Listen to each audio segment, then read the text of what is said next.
اعمال صالحہ میں ایک عمل ہے استخارہ، اللہ تعالیٰ سے خیر کو مانگنا، اللہ تعالیٰ سے خیر طلب کرنا اپنے کاموں کے اندر۔ امام بخاری رحمۃ اللہ علیہ یہ حدیث نقل فرماتے ہیں کہ ہاں اگر کسی کام میں تمہیں تردد ہو، نبی پاک صلی اللہ علیہ وسلم نے فرمایا کہ کسی کام میں تمہیں تردد ہو، سمجھ میں نہ آتا ہو کہ کروں نہ کروں، کس طرح کروں، کوئی بھی معاملے میں، تجارت کے، سفر کے، شادی بیاہ کے، کسی بھی معاملے میں، تو کیا کریں؟ اس چیز کو آدمی اللہ کے حوالے کر دے، کیونکہ مستقبل کا علم اللہ بہتر جانتے ہیں۔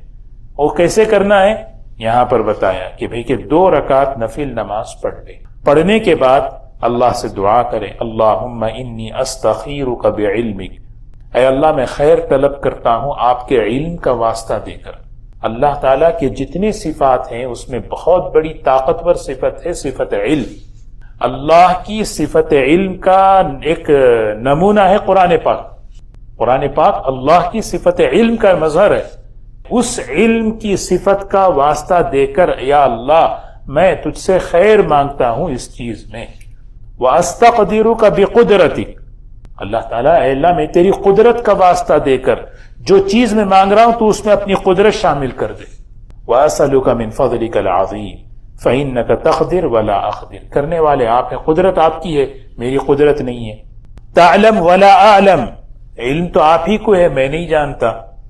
اللہم ان کنت تعلم ان هذا الامر خیر لی فی دینی ومعاشی وعاقبت امری، اے اللہ اس معاملے میں، دین اور دنیا کے اور میری معاش اور آخرت کے معاملے میں خیر ہے تو کیا کر دے؟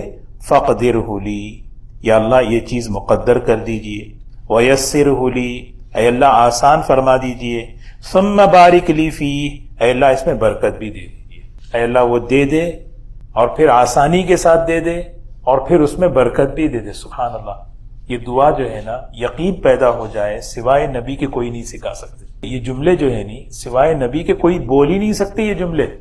ہاں اتنی حکمت کی بات، اللہ کے رسول صلی اللہ علیہ وسلم کی نبوت کے دلائل میں ایک بڑی دلیل دعائیں۔